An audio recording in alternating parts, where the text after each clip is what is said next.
Three Eagles perform at the NFL Combine. Their performances, ups and downs, what happened, and will they get drafted in the NFL draft? We're going to have an insider in to talk about it and give you all the details.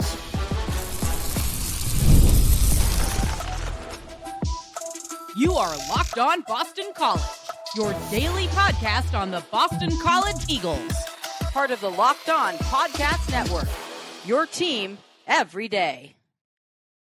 Hello, everyone, and welcome. This is Locked On Boston College, your team every day. I'm your host, AJ Black of Eagle Insider, part of the 247 Network. I've been covering Boston College for over a decade. If you're looking for Boston College news, analysis, and details on your Eagles, you are in the right place. Locked On Boston College is a free daily Boston College podcast available on YouTube or wherever you get your podcasts. Today's episode is brought to you by Game Time.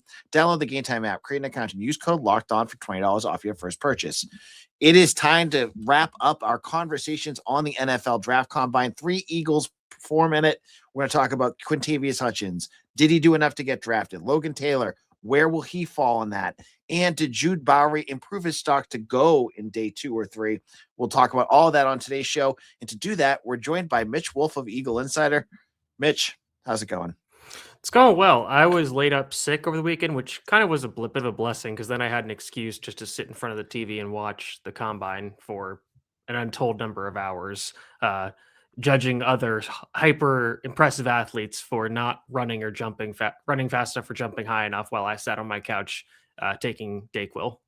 So now that you say that, I have to ask, what non-BC player, any player that you watched, impressed you the most from the combine? I mean, you kind of got to go with Sonny Styles, the linebacker from Ohio State, just putting up absolutely insane numbers at 6'5", 224. I think if you look at ironically, he did not have the highest relative athletic score, which we'll talk a lot about in this episode, of people at the combine. That was actually running back Mike Washington from Arkansas. Had a very good day. But Sonny Styles at 6'5", 244 pounds, ran a 4.40, 4.46, sorry, official, a 1.56 second 10-yard split, a 43.5-inch vertical, an 11-foot and 2-inch broad jump, did a 4.26 in the shuttle drill and a 7.09 in the 3-cone. All of this at 6'5", 244 pounds. So that was just absolutely insane. You're really not going to see any of the linebacker do better than that in the near future, especially at that size. But it's more just disappointing because so many players don't do the drills now, especially the agility drills, because those are pretty good at predicting whether it could be a good NFL player. So they don't do them because it's like, well, if I do poorly in this, then people will actually take this seriously. So that's disappointing. And hopefully the NFL is going to start trying to find ways to get more people involved, because participation in the drills has been dropping for years now. And every year it just gets worse. So we're going to talk about 3 players from BC, and I believe many of them did not do all the drills. I think we're going to start off by Jude Bowry, who did not bench press, correct? Did not do bench press and did not do the agilities, if I remember correctly. So let's talk about tackle Jude Bowry. Now, background knowledge for all the folks out there, Jude Bowry played tackle for the last couple of years for BC, plagued by injuries, but he barreled through most of them to get onto the field, but you could just tell he was always a little dinged up. Before the season, he was a player that was preseason mock drafts had him as a first-round draft pick, which I think a lot of folks were like, okay. But, he's got good athleticism and good size. What happened with the combine? And Mitch, talk a little bit about some of the things you learned about it from, his performance. So the reason why Jude Bowry was so highly touted as a draft prospect before the year is that he is a very good athlete. He has excellent feet, excellent movement skills that are extremely important for pass protection. And that is really what's shown in the combine, and the combine is designed for a player like Jude Bowry to excel, because you don't have pads on, you're running around in essentially your underwear, and you're not contacting anybody. You might hit a pad once in a while, but that's like a big blocking pad, but that's about it. And his issues are more with that physical aspect of the game, and I'll talk about those in a bit. But pretty good numbers from him all around. He had a 5.08 40-yard dash, 1.75 second 10-yard split, 34.5 inches in the vertical jump, 9 feet 7 inches in the broad jump. All of those very good numbers. I'm going to pull up some percentiles now, but for a guy at 6'5", 214, you like to see that height and weight for a tackle. His arms were below the threshold of 34 inches, but they were like 33 and 7/8. I think they were 34 and an eighth the Senior Bowl. So that's just kind of depending on how you wake up that day. And his hands were not Will Campbell issues there. No, and for what it's worth, Will Campbell's issue is more about wingspan, so including his shoulders and all that. I think his wingspan was like 77 inches, which is crazy for a guy who's 6'6". I don't have Bowry's exact wingspan for what it's worth, because now people don't post that for some reason, which is very annoying. But Bowry's hands were 10 inches and 3/4, which is very impressive. But his 40-yard dash was 78th percentile for offensive tackles. His 10-yard split was 81st percentile. His vertical jump was 97th percentile, and his broad jump was 96th percentile. All those for offensive tackles, and all those percentiles coming from PFF. So you like to see all that. And when you watch his on-field drills, there was one that I thought stuck out, and I think they call it the wave drill. And so basically what you do is you start on your back with your head pointed towards the guy running the drill. And when he says go, you have to roll over, get up, and then kind of get into a pass set and start shuffling left and right, backwards, forwards, based on where the guy tells you to go. And I thought Daniel Jeremiah on the broadcast did a really good job of explaining what this drill means. So basically, they want to see how quickly, how fluidly you can get up, ideally without using your knee or like your elbows or your arms. Like, can you just get up with your core strength, with the flexibility of your body? And watching Bowry, I thought he used his knee a little bit, but I think it was more of a balancing thing as opposed to planting off it to get up. So that was impressive. And then when you see him move, it's just so smooth. Like, he just is able to change direction so quickly, so well. And that translates to mirroring pass rushers, which, again, tackles get paid to protect the passer. That's just how the NFL is these days. And when I look at Jude Bowry, I see like a lesser version of Ohio State's Josh Simmons, who got drafted in the first round last year by the Kansas City Chiefs. Now, he had like some weird injury things, and I think some like kind of weird off the field stuff, but he was considered by a lot of people to be the best offensive tackle in the draft just based on talent film alone, because he was coming off an injury and suffered in the middle of the year. I think it was a knee injury, so it was pretty significant. But he was a guy that's like, everybody's like, this guy's pass sets are incredible. He's so smooth. He's so fluid. And that's really what Jude Bowry is. The problem with Bowry is that his hands are not as strong as they should be. There are times when he does have good pop with his hands, but his timing is off, his placement is off, and he just isn't generally that strong. And he struggles in the run game because of it. There's ways you can get around that, again, by using his movement, using his puller, using him in zone schemes. But when push comes to shove, good metaphor there, he's just not as strong as other offensive tackles and doesn't move people out of the way as much as you'd want him to. And there's not really much you can do at the combine to rectify that. He didn't compete at the bench press. And again, he didn't do the agility drills, the 3-cone and the short shuttle, which was kind of surprising. I thought he would do very well in those. But I think he kind of proved his point. It's like, yeah, I'm a great athlete. It is what it is. So I think for him, coming off a pretty rough Senior Bowl, this was a good performance. He should get a reminder, everybody, hey, I'm a great athlete. And he's still a younger player, so it's like, okay, you can buy in on him. He can be a developmental prospect. And I think he's helped himself solidify himself as a round 3 or 4 player. So right on the fringe between day 2 and day 3. Now, you had mentioned to me on a text message that there's some draft scouts that are talking about him as a guard. Can you talk a little bit Jeremiah among them? Yeah, Derek. I know Daniel Jeremiah was one of them. Do you agree with that, or what are your concerns if that was what? I don't, because I don't get that, because for me, guards, you play people at guard because they don't have length and they can't move very well. And those are things that Bowry, I mean, again, he's not super long, but his wingspan is solid. His arm length is fine. Like, again, people want 34 inches, but if you're 33 and 3/4 or 7/8, it's like, okay, that's fine. And his best skill is his athleticism and movement skills, his footwork. Like, I don't really understand why you would move him to guard, especially when he has so many issues with play strength, with driving players off the ball, when that's what you have to do when you're a guard. Like, that's your entire thing, is moving defensive tackles who are about the same weight as you, if not bigger, as opposed to playing defensive ends where it's like, hey, they're usually going to be 30 to 40 pounds lighter than you.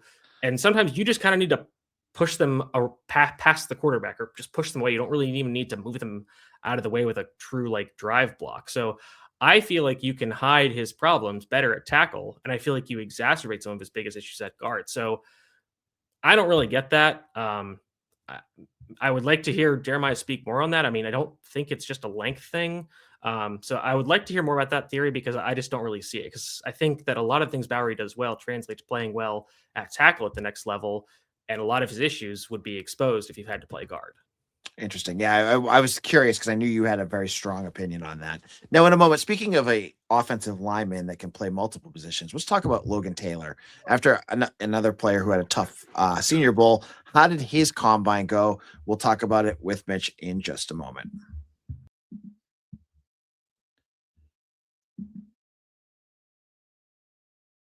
I'm Clea Butler, host of Locked On Women's Basketball, and this is Mazda's Women's Basketball Snapshot, celebrating the work no highlight reel can ever capture. Number 1 ranked UConn dominated St. John's 85-49 on Sunday at Madison Square Garden, extending its winning streak to 47 games. The Huskies capped a perfect 31-0 regular season, including 20-0 in the Big East. UConn is winning by nearly 38 points per game, the third largest average margin in Division I history. Since 1999 to 2000, UConn has 9 undefeated regular seasons, as many as all other programs combined, and has turned 6 of those into national championships. These moments are earned off the clock, those long before the lights ever come on. The sweat, the fakes, the doubt, the scrapes, and coming back for more every time. Mazda puts that same drive into every detail. Wins define the moment, putting in the work, that defines you. There's more to a Mazda because there's more to you.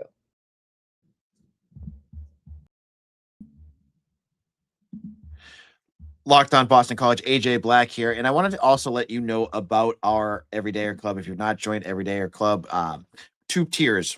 Basic tier, you get ad-free shows. You get a access to our Discord, which if you don't, ask your kids what Discord's about. Discord's a great group chat. It's fun. There's different channels that we have for the ACC. You can go and talk with other ACC fans. You have your BC channel. That's all in the basic package. There's a few other things that you can get as well.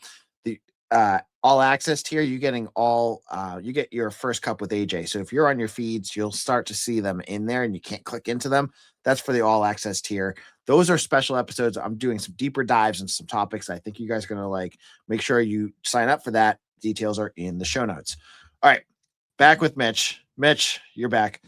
Talking about BC's offensive lineman, we have Logan Taylor, who played all over the place for Boston College. Again, just like Bowry, he got banged up quite a bit as well and had a tough Senior Bowl.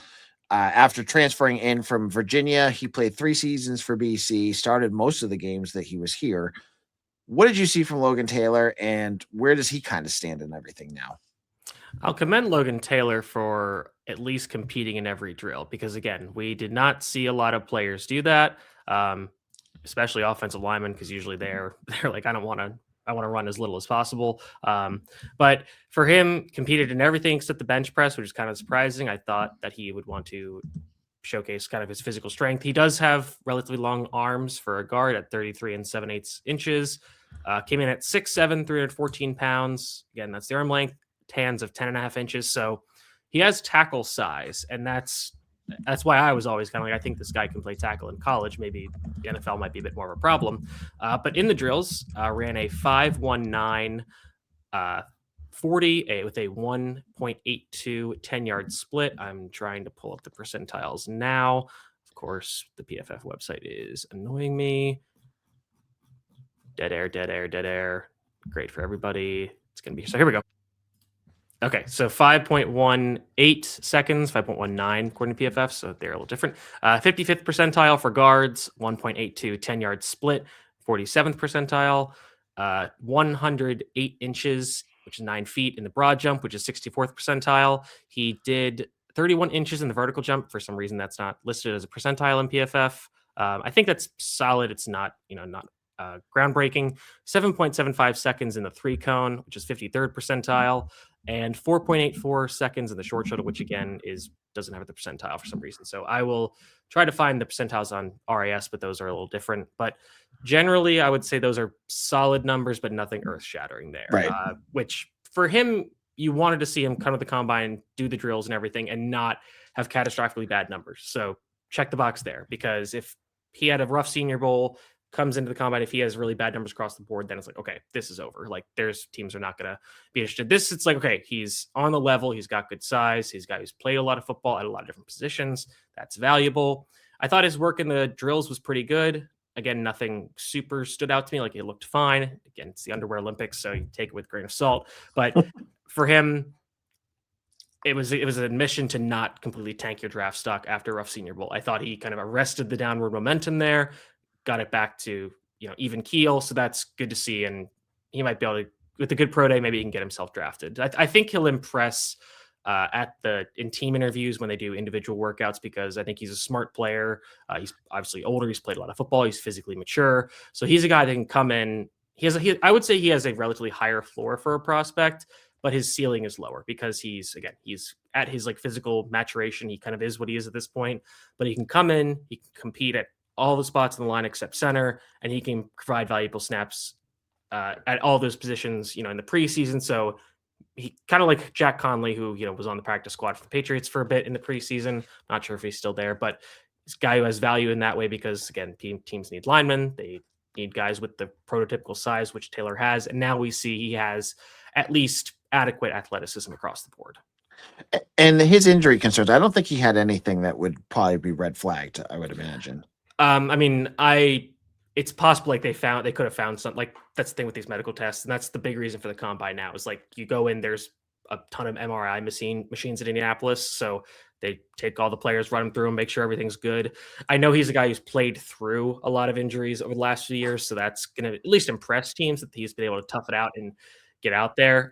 So you just hope that there isn't anything that's like degenerative or lingering long term that would make a team, because for a guy like him, again, it's like if he has something long term where it's like, hey, this is gonna limit you from playing out more than your first contract, then a team might be like, there's really no point in investing a draft pick on you, because we can find other guys who don't have that kind of condition and can play longer and have comparable skills. So I know you're not from this area, but I have to ask, because we've talked about it for the last couple of years. Where no matter where he's at, Mike Vrabel, right? Obviously, he knows a lot of these guys. We have not seen Vrabel draft any BC players. Could you see Jude Bowry fitting in with the Patriots? It wouldn't be the worst thing. I'd probably have to dive in a little more to Elliott Wolf's draft tendencies. When I think about a guy like Caden Wallace, who they drafted a few years ago, though, I see some similarities there where there's good physical tools. He's a good player, maybe not a great one, but solid starter for multiple seasons. So I see some similarities there. So I could see that. And I'd probably say the same thing for Logan Taylor, who's kind of just a clone of Jack Conley, but a little better.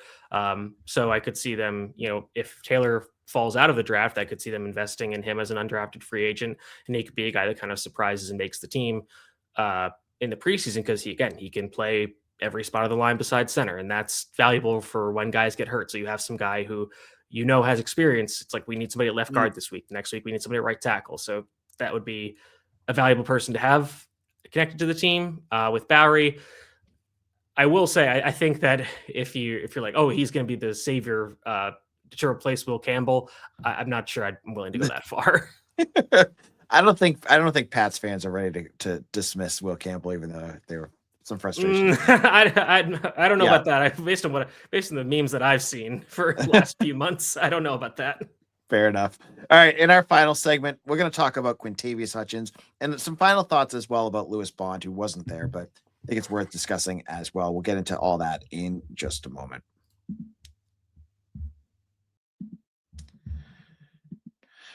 It's tax time, but for a lot of us, the old way of doing taxes is a lot. Trying to book an appointment that's not the most convenient, sitting in a waiting room with a stack of papers, emailing back and forth and wondering if they really get your situation. But this year, you're getting a major upgrade. Intuit TurboTax now has in-person locations nationwide. You can meet face-to-face with a real tax expert, and your document gets uploaded straight to your TurboTax app on the spot. And just like that, you're done. Your TurboTax expert works to get every dollar you deserve while you get real-time notifications as you go about your day. It's the relief of walking in and meeting a real person and walking out knowing your taxes are being handled right. Head to turbotax.com/local to find a store near you and book your appointment.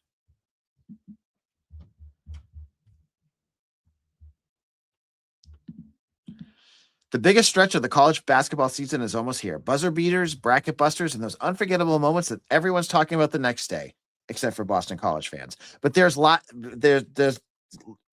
being there live for something like that, that's bucket list stuff. Maybe you want to get out there and watch some good basketball. Go see the ACC tournament, the NCAA tournament. Most of these won't have Boston College in them, but you can get good seats on game times with long queues, prices jumping around, and surprise fees at checkout. The Game Time app gives fans the amazing advantage with constant innovation. It's how you unlock amazing tickets. I loved using their seat feature. I used it to buy Woo Sox tickets and BC football tickets over the last couple of years. Knowing where I was going to sit and what I was going to be able to see was super important, and Game Time gave that. No stress, no guesswork, just a smooth experience from start to finish. That's exactly what you want during the busiest part of the season. So take the guesswork out of buying college basketball tickets with Game Time. Download the Game Time app, create an account, and use code LOCKEDON for $20 off your first purchase. Terms apply. Again, create an account and redeem code LOCKEDON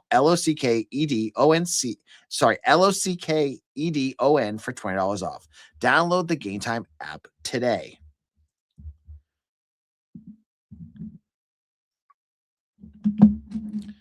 Locked On Boston College, AJ Black here. And thank you all who have made Locked On BC part of your daily routine and your first listen. If you're looking for a second listen, check out Locked On ACC with Alex Sato and Kenton Gibbs. Now we're wrapping things up here with Mitchell Wolfe to talk about the NFL Draft Combine. And before we get into Quintavius Hutchins, you had mentioned kind of the lack of people doing drills. It feels like, and I saw an article on this the other day, that the combine's kind of losing a bit of its steam for people just watching it, like the excitement about it and the people that seem to be tuned in. Do you agree with that? Well, I did see that the ratings were the lowest they've been in a while. And I think part of it is that the draft has been labeled as not having a ton of marquee talent. Like you have one quarterback, Fernando Mendoza, who's penciled in at going one. You don't really have another quarterback to kind of play off that, where in the last few years you've had these classes with multiple quarterbacks where you have all those kind of storylines. You have great players like Jeremiah Love and Ruben Bain who have been on national spotlight, even a guy like Caleb Downs for Ohio State who people know about. But then again, your big stars, the combine, were Sonny Styles, a linebacker, Arbel Reese, a linebacker, and there's not a ton of other guys that people know. And I think part of it is that players are transferring a lot, so people are less connected to the players, so they don't follow their whole careers. Like a guy like David Bailey from Texas Tech, he comes in there after a career at Stanford, had a great year and everything, but Texas Tech people know him, but not a lot of other people know him because he has switches schools, and it's not anybody's fault. It's just it is what it is. But I think it's kind of a weird year there's a lot of things going on there, but I also think the fact that players are just not participating because they're dealing with injuries, don't want to expose their lack of athleticism. You're seeing a ton of the NFL put out this thing. It's like, oh, it's the fastest combine ever because every position had the fastest 40 time in history, except for quarterback. It was the second fastest, but 7 quarterbacks ran or something. And every position, it was like the fewest players participated in every drill. So it's just a matter of selection bias, where the guys who can run fast are running and the guys who are not running fast generally are not. The one exception I would say was probably Malachi Fields from Notre Dame, previously Virginia, caught the Hail Mary against BC in 2023. He had a pretty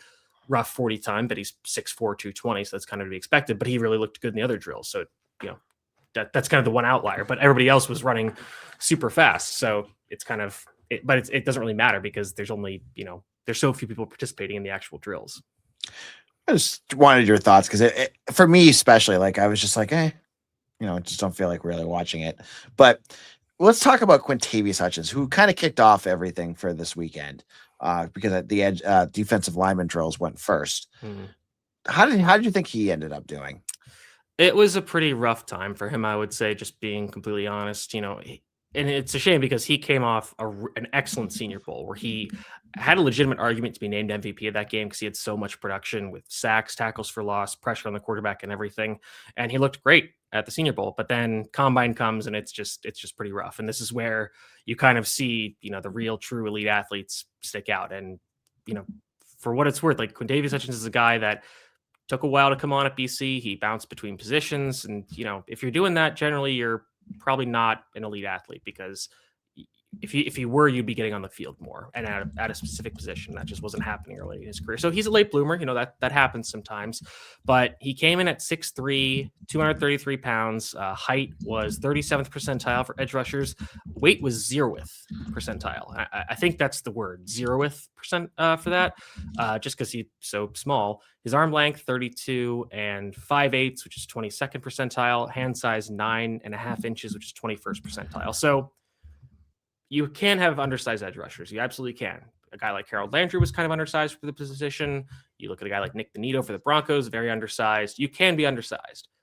You have to be an elite athlete to overcome that, because otherwise people are going to get their hands on you and you're going to lose a lot.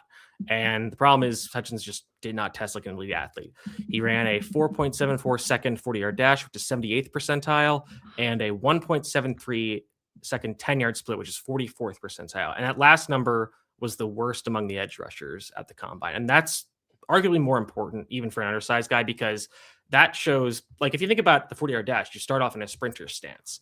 That's pretty similar to how you line up to rush the passer if you're rushing from a 3-point stance. And if you're not getting off the ball very quickly with a lot of speed, you're not going to be able to affect the quarterback, which is what Hutchins will have to do, because he's an undersized player. He's going to be a designated pass rusher. You have to get off the ball quickly. And that's, if you're, again, it's just not translating, or the athleticism is not showing that.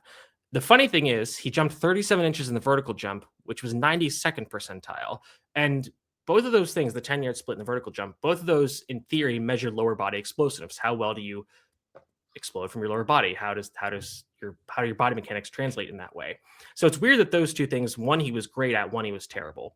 But that was the only other drill or test he did. He did the positional workouts and all that stuff, and those look pretty good. Again, for an undersized edge rusher, running around in your underwear, that's where you're going to look best, not when you're trying to defend the run or take on a double team.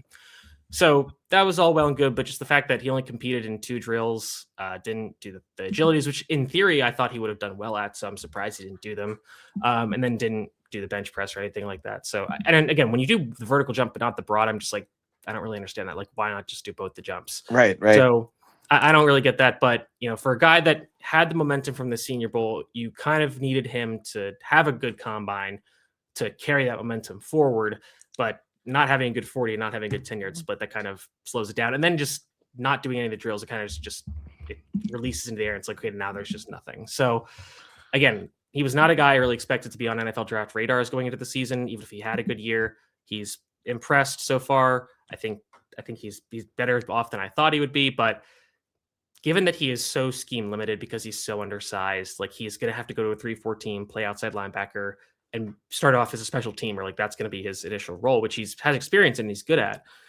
but that's just not really valuable. Like, basically, if you cut the league in half in terms of the number of teams that could use him based on their scheme, and then you cut that in half based on, like, okay, what teams would actually use him, what teams have the right capital for him. So you're just looking at a small pool of teams that would be interested and would be a fit. But then it's like, okay, do they feel like using one of their day 3 picks on him? Maybe so, maybe not. So I think he needed a better day to really lock himself in. It's not out of the question, but I think you need to see him have a really good pro day to kind of reinvigorate that draft stock.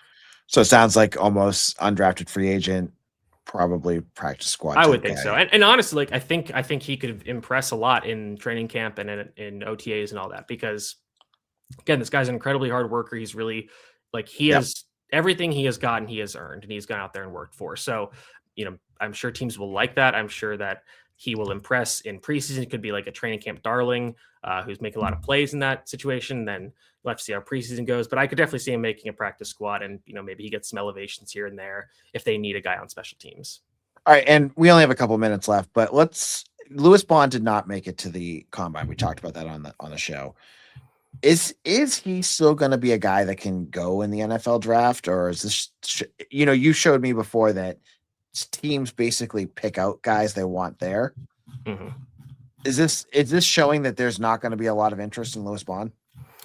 I think they wanted to see other people. If you look at the wide receivers they took, there were some kind of weird names that I think they wanted to answer more questions about, because I think teams have a pretty good idea of what Lewis Bond is.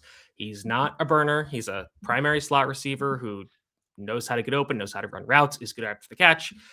He's a fine athlete. He's not an elite one. We kind of know what he is, but there's other players. So one that I would give an example of is Caden Wetjen, who's a kick returner from Iowa, essentially. I think they wanted to figure out what he was all about. One other one was Jalen Walthall, who's from Incarnate Word, which is an FCS school. It's where Cam Ward began his career. Yeah. So you have guys like that where it's like we don't really have real testing numbers on them, so we want to see what they can do. So I think that that's part of the reason why he might not have gotten an invite. I think he should have a solid pro day. I think that O'Brien will be stumping for him to his connections with the NFL. Say, hey, this guy has been a worker. He's gotten better every year. He was a huge part of our offense this year, even though our offense was bad, and he didn't complain. Like he had 2 touchdowns, I think, maybe just 1, and he was a good soldier through all of it. So I think he'll get some help there. Again, because wide receiver, there's so many things that go into it. I can't guarantee that he'd be drafted. I still think he should be, and I think he could be like a 6th or 7th round pick for a team that, like, realistically needs like a receiver to come in and say, hey, we need like a reliable slot option. Think about a team that has a young quarterback. One example would be the Raiders. They trade away Jacoby Myers. He's this reliable target, becomes that for the Jaguars. Now the Raiders don't really have any receivers. I'm sure they're going to take one early on, but you think in later rounds, hey, we need another guy to come in, a guy who our quarterback can develop a rapport with and trust him in high leverage situations. Lewis Bott would be perfect for that. And I think that him and, Fernando Mendoza, that'd be a pretty good match. So I still think he should be drafted. Probably needs a good pro day to make that a reality. All right, great. Well, this kind of wraps up our conversation on the NFL Draft Combine. And next up is camp, and then pro day is going to come as well.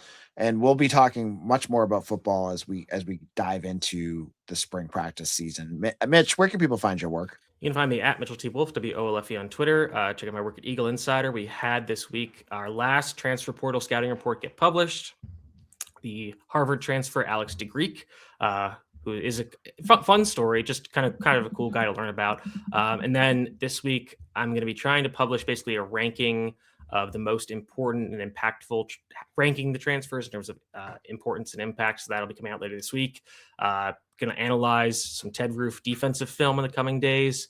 And then I'm still working my NIL project because there's a lot that goes into it, and the landscape changes every day. So it's hard to pin stuff down. So just keep an eye out for there. Obviously, we'll be covering spring practice very closely. And especially because basketball season is mercifully almost over. Yes. And as we're doing this, BC's down 14.5. And you can find me on Twitter at AJBlack247. Check me out also on Eagle Insider. We have some great stuff, as I said, over there. And check me out on all the socials on Facebook, Instagram, Blue Sky, Threads, and TikTok. I'm available on all of those. Hope to see you guys again for another episode of Locked On Boston College, your team every day.